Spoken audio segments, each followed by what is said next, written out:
오늘 사울 왕을 살려준 다윗이라는 제목으로 하나님 말씀 증거하도록 하겠습니다. 우리 이제 지난주에 이어서 계속되는 말씀이죠. 지난주에 사울 왕이 이 다윗을 잡을 수 있는 아주 좋은 기회를 맞이했단 말이죠. 도간에 든 쥐처럼 이제는 뭐 이쪽으로 가면은 다윗이 이쪽으로 가고 사울 왕이 이쪽으로 가면 다윗이 이쪽으로 갈 수밖에 없는 거기서 아주 대치하고 있는 그런 도간에 든 쥐 모양처럼 다윗이 큰 위기에 처하게 되는데, 이때 이제 하나님께서 이제 블레셋을 공격하게 하심으로써 사울 왕에게 급하게 이제 이 소식을 듣게 되죠. 블레셋이 쳐들어왔습니다. 그러니까 어쩔 수 없이 눈앞에 둔 이 다윗을 이제 잡을 수 있었는데, 그 다윗을 뒤로 하고 또 블레셋을 공격을 막아내기 위해서 이제 다시 이제 떠나게 되는, 그래서 이제 다윗이 결국은 엔게디 광야로 이제 숨어들게 된다라는 말씀이 이제 오늘 본문 말씀 바로 직전에 나옵니다. 그리고 이제 블레셋을 쫓아난 이후에 이제 일단락이 되고 이렇게 다시 돌아왔는데, 마침 이 다윗이 엔게디 이 광야에 숨어 있다라는 첩보를 이 사울 왕이 듣게 되고 3,000명의 군사들을 이제 또 소집을 해가지고 다윗이 숨어 있다고 하는 엔게디 이 광야로 이제 가게 됩니다. 여러분, 이것을 보면 뭘 알 수 있습니까? 사울 왕이 다윗 한 사람 잡겠다고 지금 몇 명을 지금 동원하고 있습니까? 3,000명의 군대를 지금 동원했단 말이죠. 이것은 사울이 얼마나 다윗 한 사람을 잡기 위해서 혈안이 되었는지를 알 수 있는 것입니다. 3,000명은 이스라엘 숫자에서 굉장히 많은, 사실 대단한 숫자를 의미하는 거죠. 사무엘상 13장을 보면은 사울 왕이 블레셋과 싸움을 할 때에 3,000명의 군대를 이끌고 갔거든요. 이걸 무엇을 보여줍니까? 이 사울이 마치 다윗을 블레셋과 같은 이 적군으로, 그렇죠? 주적으로 지금 여기고 있다는 것을 보여주는 것입니다. 여러분, 사단이 우리를 속이는 방식이 바로 이것입니다. 아군과 적군을 구별하지 못하게 만드는 것입니다. 에베소 6장 12절 말씀 보십시오. 우리의 씨름은 혈과 육을 상대하는 것이 아니요 통치자들과 권세들과 또 이 어둠의 세상 주관자들과 하늘에 있는 악의 영들을 상대함이라. 혈과 육을 상대하지 말라. 무슨 말입니까? 사람을 상대하지 말라. 보이는 어떤 대상과 싸우지 말라는 것입니다. 왜요? 우리의 싸움은 어떤 사람이 아니라 그 뒤에 있는 악의 영에 대한 영적인 전쟁이기 때문이라는 것입니다. 그래서 우리는 싸움의 대상을 분명히 해야 합니다. 어디에 우리의 에너지와 우리의 힘을 쏟고 있는지를 생각해야 됩니다. 지금 사울은 다윗 한 사람 죽이기 위해 자신의 모든 에너지, 국가의 모든 에너지를 다 쓰고 있습니다. 그런데 한번 생각해 보십시오.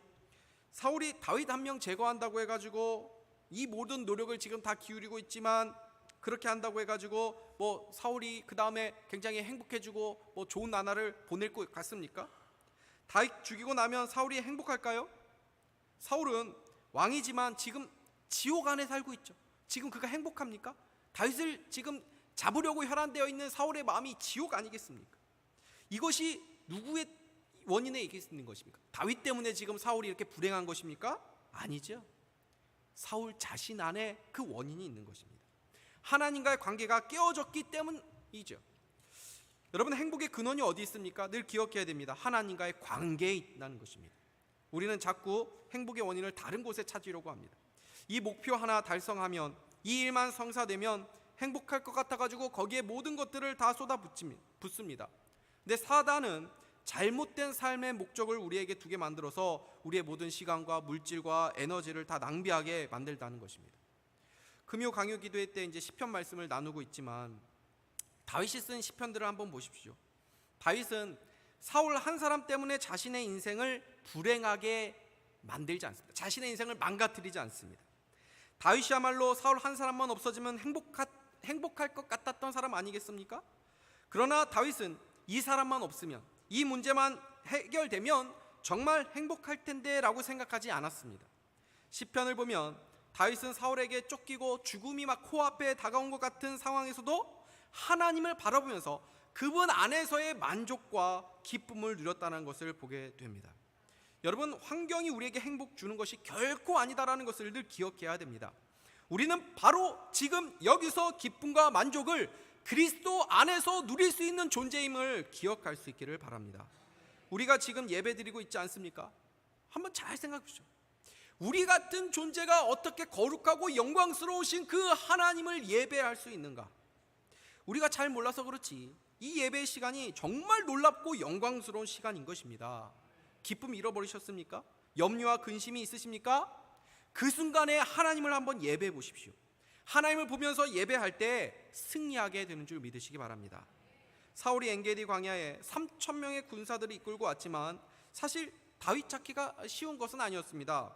왜냐하면 엔게디 광야는 참 지형도 넓었을 뿐만이 아니라 거기에는 막 셀 수 없는 굴들이 있었거든요. 그 굴들 중에는 막 1,000명 이상이 들어가도 뭐 살 수 있는 만큼의 아주 거대한 그런 굴들도 있었다고 합니다. 또 샘과 폭포수도 있어서 목동들이 쉬기도 참 좋았고, 그래서 다윗도 참 숨기 좋은 이 곳으로 피했던 것 같습니다. 그런데 다윗을 찾다가 사울이 이제 급하게 이제 용변을 봐야 될 일이 생긴 것 같아요. 우리가 읽은 개역개정 성경에는 뒤를 보러 들어갔다 이렇게 되어 있는데, 예전 성경에는 발을 가리우다 라고 이렇게 되어 있거든요. 이 발을 가린다라는 이 말은 두 가지 의미로 주로 쓰였다고 합니다. 하나는 낮잠을 잘 때 발을 가린다라는 의미로 쓰였고, 또 하나는 이제 용변을 볼 때 사용이 됐다라고 합니다. 그런데 이제 개역개정 성경에서는 용변을 봤다라는 의미로 뒤를 보러 들어갔다라고 이제 되어 있는 것이죠.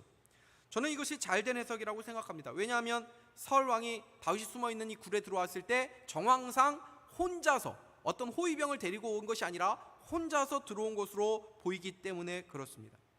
근데 저는 용변도 보았지만 뭐 낮잠도 잤다는 의미도 있다라고 되어 있는데, 낮잠도 잤을 가능성이 있지 않나 이런 생각도 듭니다. 왜냐하면 사울 왕이 다윗이 숨어 있는 굴에 들어왔을 때 다윗이 자기 사람들하고 이제 막 속닥속닥 얘기를 하거든요. 그리고 사울 왕이 용변을 본다라고 했을 때 어쨌든 깨어 있는 상황 아닙니까? 그런데 사울 왕 가까이에 와가지고 그 겉옷을 아무 어떤 인기척도 못 느끼게 베어간다? 이거 굉장히 사실 쉽지 않은 일이거든요. 그래서 저는 처음에는 용변 들어왔다가 동굴이 시원하니까 또 이제 뭐 잡느라고 막 지치기도 하고 그러니까 좀 자자 해서 낮잠 잘 가능성도 있지 않나 이렇게 생각을 합니다. 어쨌든 사울은 다윗이 숨어있는 동굴에 들어왔습니다. 뜨거운 태양 안에 있다가 갑자기 어두운 곳에 들어가면 눈이 적응하는 시간만큼 이게 좀 그 시간 동안은 안 보이게 되죠. 근데 다윗은 이미 그 어떤 사람들과 함께 그 굴에 숨어 있었기 때문에 사울이 들어왔을 때 저 사람이 사울이라는 것을 알아보게 됩니다. 사울은 그 다윗과 사람들이 있는 것을 모르고 거기서 이제 일을 보고 있죠. 얼마나 재미있는 장면입니까? 여러분, 지금 3,000명이 이잡듯이 다 현황이 돼가지고 다윗 한 사람 찾아보려고 해도 못 찾았는데, 역설적으로 다윗의 손 안에 사울 왕이 들어온 꼴입니다. 이것이 바로 하나님이 일하시는 방식입니다. 아무리 사람이 노력한다고 해서 되는 것이 아니라는 것입니다. 하나님이 다윗을 사울에게 넘겨주지 않으시면 아무리 수백만 명이 다윗을 찾으려고 해도 잡으려고 해도 잡을 수 없는 것이고, 하나님이 사울 왕을 다윗에게 넘겨주려고 하셨다면 다윗이 숨어있는 상황에서도 사울을 다윗의 손 안에 넣어주시는 것이죠. 시편 127편 1절을 한번 같이 읽어보도록 하겠습니다. 시작. 여호와께서 집을 세우지 아니하시면 세우는 자의 수고가 헛되며 여호와께서 성을 지키지 아니하시면 파수꾼의 깨어있음이 헛되도다. 아멘. 우리가 이것을 믿는 것 아닙니까? 모든 것이 우리의 삶 가운데 일어나는 모든 일들이 하나님의 손 안에 있는 것이다. 이것이 우리에게 얼마나 큰 담대함을 줍니까? 다윗의 사람들과 다윗이 사울이 혼자 들어온 것을 보고 이게 웬 떡이냐 했겠죠. 그래서 뭐라고 합니까? 4절 말씀 보십시오. 다윗의 사람들이 이르되 보소서, 여호와께서 당신에게 이르시기를 내가 원수를 내 손에 넘기리니 내 생각에 좋은 대로 그에게 행하라 하시더니 이것이 그날이니이다 하니 다윗이 일어나서 사울의 겉옷자락을 가만히 베니라.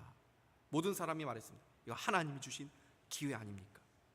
다윗도 처음에 이것이 하나님이 주신 기회라고 생각해서 사울 왕에게 갔던 것 같습니다. 여러분, 한번 상상을 제가 해봤습니다. 만약 사울이 낮잠을 자고 있는 상황이라면 다윗은 사울 위에서 고나게 잠든 사울 왕의 얼굴을 보았을지도 모릅니다. 다윗은 골리앗의 머리도 칼로 한 번에 베고 그 머리를 가지고 예루살렘까지 가져갔던 인물입니다. 다윗은 수많은 블레셋 군대를 쳐서 죽였습니다. 그 포피를 베었던 사람입니다. 용사입니다. 전사입니다. 한 사람, 이 사울 왕 한 사람 죽이는 것 일도 아닌 사람입니다. 그런데 그가 지금 이 사울 왕 앞에 서 있는데, 지금 사울 왕을 이 칼로 한번 내리친다면 여기서 다윗의 모든 고생은 끝나게 되는 거 아닙니까? 더 이상 도망치지 않아도 되는 거 아닙니까? 고생 끝, 행복 시작 아닙니까? 다윗뿐 아니라 다윗에게 이 1000여 명에 있는 식구들이 있습니다. 그들 모두 지금 이 순간 다윗이 사울을 죽이기 간절하게 바라고 있는 상황입니다. 그런데 이상합니다. 사울 왕을 이 순간 죽이면 모든 것이 다 끝이 나게 되는데 좀처럼 칼이 들려지지 않습니다. 사울을 죽이려고 하는 마음과 살리려고 하는 마음이 그 찰나의 순간에 수십 번 수백 번 오갔을 것이라고 생각이 듭니다. 그리고 결국 사울 왕의 겉옷만 살짝 베고 돌아옵니다. 이 결정은 다윗의 인생 중에 아마 가장 힘든 결정이 아니었나 하는 생각이 듭니다. 다윗 혼자만의 결정이었다면 좀 쉬웠을지도 모릅니다. 1000명 이상의 사람들이 다윗이 사울 왕 죽이기를 간절히 바라고 있는 상황 아닙니까? 그런데 다윗이 그 기회를 그냥 흘려보냅니다. 그리고 다윗의 부하들에게도 사울 왕을 죽이지 않도록, 사울 왕 죽이는 것을 허락해 주지 않습니다.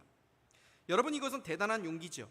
다윗은 자기의 욕망도 이겨냈을 뿐 아니라 그 사울 왕을 죽이기를 바랬던 그 많은 사람들의 압박, 그 여론의 압박도 이겨낸 것입니다.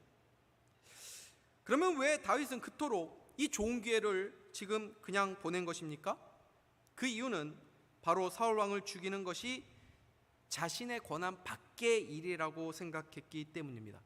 다른 말로 하면 다윗은 지금 하나님의 주권을 인정하고 있었다는 것입니다. 6절 말씀 보십시오.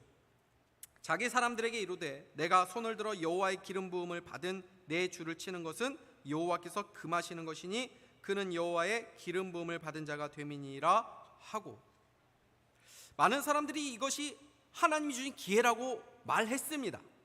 그런데 이것이 기회였습니까? 유혹이었다는 것입니다. 지난주 우리는 다윗이 무너질 수 있었던 두 가지 유혹을 살펴봤죠. 하나는 무엇입니까? 어떤 죄책감, 자책하는 것이었고, 또 하나는 배신의 상처였다라고 말씀을 드렸습니다.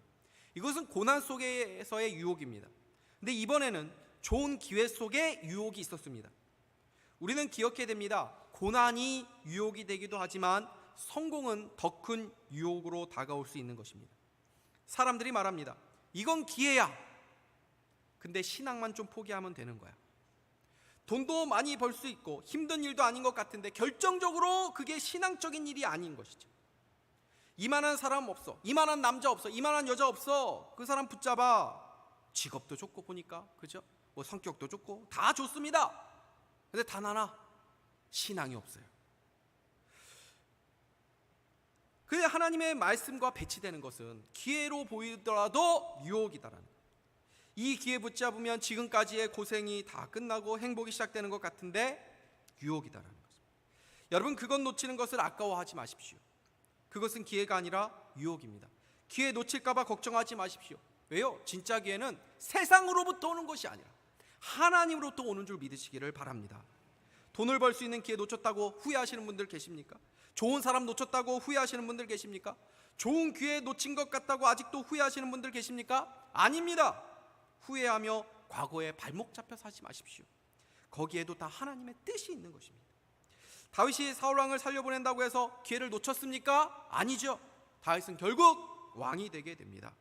그리고 다윗이 왕이 되었을 때에 다윗이 사울 왕 살려준 것은 오히려 다윗에게 큰 유익과 훈련이 되었다는 것을 알게 되죠.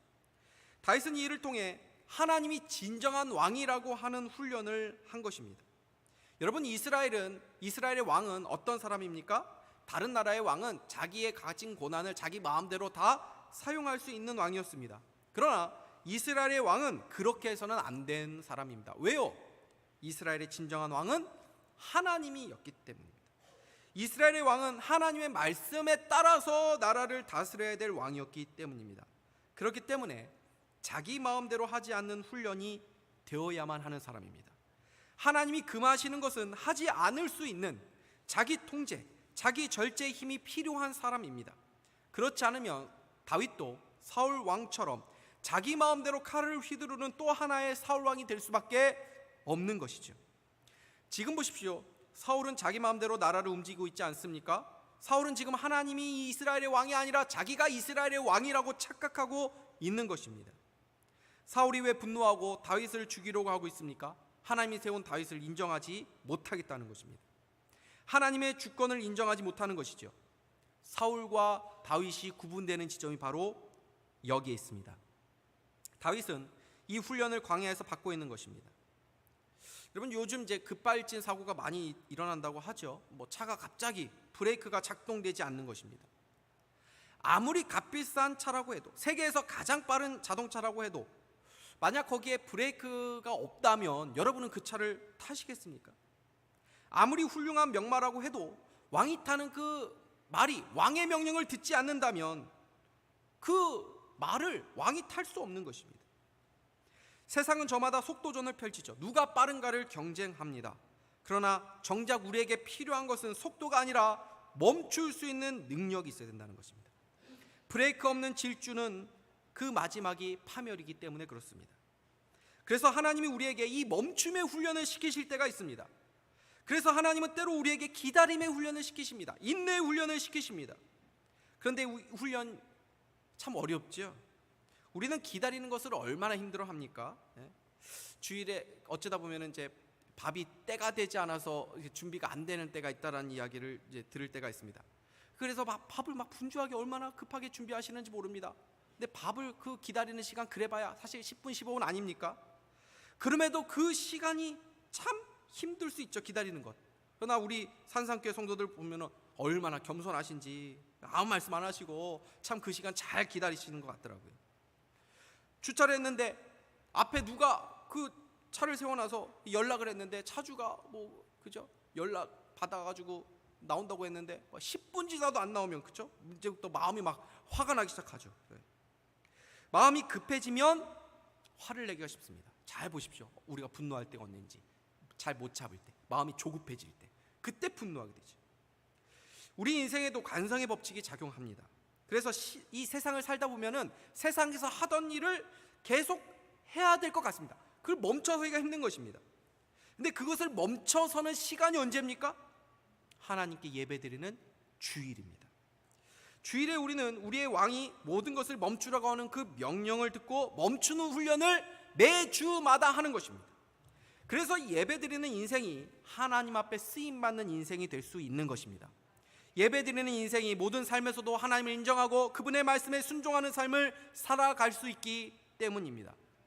우리는 예배를 드리며 다시 한번 우리의 주인이 누구신지, 우리 인생의 왕이 누구신지, 나는 누구인지, 나는 지금 어디로 가고 있는지를 확인하게 되는 것이죠. 하나님이 에덴 동산 만드시고 아담과 하와에게 모든 것을 누리게 하셨습니다. 그런데 딱 하나 금지할 수 있는 명령, 금지하는 명령을 주셨죠. 동산 중앙에 그 선악을 알게 하는 나무의 열매만은 따먹지 말아라. 하나님 왜 그러실까요? 왜 그러셨을까요? 다 먹을 수록 하셨는데 그 먹으면 무슨 문제가 생기는 것입니까? 알 수 없습니다. 그러나 중요한 건 무엇입니까? 그것을 먹으면 안 된다고 하는 명령이 주어졌다는 것입니다. 그러면 왜 그 명령 주어졌지? 이것을 생각하는 것이 아니라, 하나님 왜 그러셨지? 이걸 생각하는 것이 아니라, 하나님이 그거 먹지 말라고 했으니까 먹으면 안 되는구나, 이렇게 생각하는 것이 피조물의 자세라는 것입니다. 근데 그것을 동산 중앙에 두셨단 말이죠. 왜 동산 중앙에 두셨습니까? 어디에 있든지 그것을 보라는 것입니다. 그것을 보면서 무엇을 확인하라는 것입니까? 내가 하나님께서 다스리라고 하셨지. 다스리는데 어느 순간 착각이 들 수 있단 말이죠. 다 모든 것을 누릴 수 있단 말이죠. 그러면 어느 순간 무슨 착각하게 됩니까? 내가 이것을 다 다스리는 왕이구나, 내가 주인이구나 하는 착각이 되죠. 그때마다 어디서든지 동산 중앙에 있는 금지한 명령, 저거 따먹지 말라고 하시는 그 주님의 명령을 기억하면서 내가 해서는 안 되는 것이 있구나라는 걸 생각하면서 내가 주인이 아니라, 나 모든 것을 행할 수 있는 권한이 있는 것이 아니라 이 에덴 동산의 주인은 하나님이다, 이것을 인정하도록 하기 위해서 그것을 장치를 마련해 줬단 말이죠. 지금 다윗은 이 사울 왕을 죽일 수 있는 기회에 그걸 생각한 겁니다. 금지하면 안 된다, 이 명령을 떠올리고 하나님의 자리에 올라서려고 하는 그 교만을 지금 내려놓고 있는 것입니다. 우리는 어떻습니까? 우리도 순간마다 내 이치 망각하고 내 마음대로 칼을 휘두르려고 싶을 때가 있죠. 요즘은 모든 것을 다 누리고 또 자기의 권한을 다 쓰려고 하는 시대 아닙니까? 근데 보십시오. 저마다 참지 않고 하고 싶은 대로 다 하면 어떻게 됩니까? 남편에게, 아내에게, 자기 자식들에게, 부모님에게 하고 싶은 말 다 하면 어떻게 됩니까? 교회에서 성도들이 하고 싶은 말 다 하면 어떻게 됩니까? 한번 해보십시오. 목사님, 저는 할 말 다 하고 사는데 뭐 아무 문제 없던데요. 그것은 누군가가 아주 죽도록 지금 참고 있어서 그런 거죠. 저희 집 평안합니다. 다른 사람들 참고 있기 때문에 그런 것입니다. 자기 하고 싶은 대로 하면 평화가 깨지는 것입니다. 탑 리더가 되면 많은 권한이 있죠. 그러나 그것을 다 사용해서 됩니까? 안 됩니다. 그거 다 사용하면 그 조직, 그 나라 엉망되는 것입니다. 많은 권한이 있는 만큼 그것을 사용하지 않을 수 있는 절제와 힘이 필요한 것입니다. 하나님은 다윗에게 이 훈련을 하게 하심으로써 또 다른 사울이 아니라 하나님 앞에 합한 왕이 되도록 지금 준비시켜 가고 계시는 것이죠. 그래서 그는 사울 왕을 보내줍니다. 그리고 다윗이 사울 왕이 굴에 나간 다음에 자신을 나타내서 이렇게 말합니다. 15절 보십시오. 우리 같이 한번 읽어보도록 하겠습니다. 시작. 그런즉 여호와께서 재판장이 되어 나와 왕 사이에 심판하사 나의 사정을 살펴 억울함을 풀어주시고 나를 왕의 손에서 건지시기를 원하나이다 하니라. 아멘. 여러분, 저는 이 말씀 묵상하면서 참 멋진 말이다라는 생각이 들었습니다. 나를 왕의 손에서 건지시기를 원하나이다. 다윗은 자기 힘으로 자신을 구원할 수 있는 기회가 있었습니다. 그런데 사울을 살려주고 나서 한 고백이 무엇입니까? 나를 왕의 손에서 하나님이 건져주시기를 원합니다. 자신이 자신을 구원할 수 있는 시도를 내려놓고 자신의 구원을 하나님께 맡기고 있죠. 우리는 우리의 힘으로 우리의 인생의 행복을 찾으려고 하고 있지는 않습니까? 내가 내 문제를 해결하려고 하고 내 가정을 책임지려고 하지 않습니까? 내가 나의 구원자 되려고 하는 노릇을 하려고 하고 있지는 않습니까? 내가 구원자가 되려고 하는 모든 시도를 중단해야 합니다. 다윗은 자신의 인생의 구원자가 자기가 아니라 하나님이란 것을 다시 한번 기억하면서 그 하나님께 자신의 구원을 맡기고 있는 것이죠. 근데 여기에 다윗을 향한 하나님의 은혜를 발견하게 됩니다. 다윗이 결정적으로 사울 왕을 죽이지 않았던 이유는 성령께서 다윗을 막아주셨기 때문이기 때문입니다. 다윗이 사울 왕의 옷자락을 베고 나서 마음이 찔렸다고 말하고 있습니다. 하나님이 기름 부음 받은 그 왕의 옷자락을 벤 것만으로도 두려움을 느낀 것입니다. 여러분, 얼마나 다윗의 양심이 그렇게 예민했는지를 보여주죠. 우리가 죄를 지을 때 그것을 합리화할 때가 많이 있지 않습니까? 이 정도는 괜찮아. 스트레스를 받았으니까 좀 풀어야지. 뭐 다들 이렇게 사는데 그렇게 합리화할 때가 많습니다. 그런데 우리의 마음의 소리가 다르게 들릴 때가 있죠. 아니야, 그것은 죄가 맞아. 너는 그렇게 행동해서는 안 되는 거야. 마음에 찔림이 있는 것입니다. 그때 우리는 그 양심의 소리에 귀를 기울여야 하는 것입니다. 성령님께서 양심을 통해 말씀하시기 때문입니다. 경건한 사람들은 선한 양심을 가지고 있습니다. 그 선한 양심은 하나님의 뜻을 분별하는 중요한 통로가 되고 믿음을 담아내는 그릇이기 때문입니다. 그런 의미에서 우리의 양심이 묻어지지 않도록, 우리의 양심이 더럽혀지지 않도록 우리가 지켜야 됩니다. 디모데전서 1장 19절 말씀을 같이 한번 읽어보도록 하겠습니다. 시작. 믿음과 착한 양심을 가지라. 어떤 이들은 이 양심을 버렸고 그 믿음에 관하여는 파선하였느니라. 아멘. 하나님의 뜻을 분별하고 싶다면 그 양심의 소리를 들을 수 있기를 바랍니다. 다윗은 상황이 아니라 하나님 말씀과 선한 신앙 양심을 통해서 이 유혹에 넘어지지 않고 하나님 앞에서 죄를 범하지 않을 수 있었던 것이죠. 다음 주에 살펴보겠지만 다윗이 나발의 조롱에 화가 나가지고 나발을 당장 죽이겠다고 막 달려갔습니다. 이것을 보면 다윗이 그렇게 인내심이 많거나 그렇게 참을성이 많은 사람은 아니었던 것 같습니다. 다윗도 우리와 똑같은 사람이었다는 것입니다. 그러나 결정적인 순간 하나님께서 다윗의 양심을 통해서 말씀하셔서 잘못된 행동을 하지 않도록 도와주신 것입니다. 우리에게도 이러한 인내가 있기를 주님의 이름으로 축복합니다. 말씀을 맺겠습니다.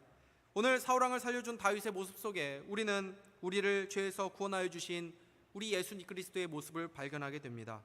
그분도 자신에게 욕하고 핍박하고 악하게 됐던 자들을 악으로 갚지 않으시고 모든 것을 하나님께 맡기셨기 때문입니다. 베드로전서 2장 23절에서 24절 말씀 우리 같이 한번 읽어보겠습니다. 시작. 욕을 당하시되 맞대어 욕하지 아니하시고 고난을 당하시되 위협하지 아니하시고 오직 공의로 심판하시는 이에게 부탁하시며 친히 나무에 달려 그 몸으로 우리 죄를 담당하셨으니 이는 우리로 죄에 대하여 죽고 의에 대하여 살게 하려 하심이라. 그가 채찍에 맞음으로 너희는 나음을 얻었나니. 아멘. 성경은 예수 그리스도를 닮아가도록 우리들도 악을 악으로 갚지 말고 선으로 악을 갚는 삶을 살아가라고 말씀합니다. 내 힘으로 할 수 있어도 하나님의 자리에 올라가지 않고 하나님을 바라보면서 그분을 신뢰하면서 그분에게 맡길 수 있는 그 믿음의 삶을 살아가라고 말씀합니다. 그럼 어떻게 우리가 이러한 삶을 살아갈 수 있습니까? 우리를 위하여 악을 악으로 갚지 않으시고 끝까지 모든 것을 다 하나님께 맡김으로 십자가에서 최후 승리하셔서 그 승리를 우리에게 주신 이 복음을 기억할 때, 이 복음을 더 깊이 우리가 깨달아갈 때 우리는 하나님의 주권을 인정하고 그분의 자리에 올라서지 않고 믿음으로 기다리는 그 승리의 삶을 살아갈 수 있다는 것입니다. 오늘도 주님께서 우리에게 이 믿음을 허락하여 주셔서 우리가 예수 그리스도의 그 제자의 길을 걸어갈 수 있도록, 그래서 하나님 앞에서 우리가 더 잘 훈련되고 하나님의 다스림을 받으며 하나님 앞에서 참된 이 세상의 왕같은 제사장으로 살아가는 그런 저와 여러분 다 될 수 있기를 주님의 이름으로 축복합니다. 기도하겠습니다. 하나님 아버지 감사합니다. 오늘 말씀을 통해서 다시 한번 우리를 악하게 대하고 우리를 괴롭게 하는 이 세상 가운데 어떻게 신자가 살아가야 될지를 다윗을 통해서 예수를 통해서 다시 한번 바라보고 깨닫게 하여 주신 것을 감사합니다. 하나님 아버지, 우리의 힘이 아니라 다윗을 도와주신 성령님께서 우리 안에 계신 줄 믿사오니 성령 하나님께서 우리로 하여금 하나님의 주권을 인정하며 하나님이 다스리는 하나님 삶을 살아감으로 말미암아 하나님이 기뻐하시는 왕같은 제사장으로 살아갈 수 있는 우리 모두가 다 될 수 있도록 인도하여 주시옵소서. 감사를 드리며 예수 그리스도의 이름으로 기도하옵나이다. 아멘.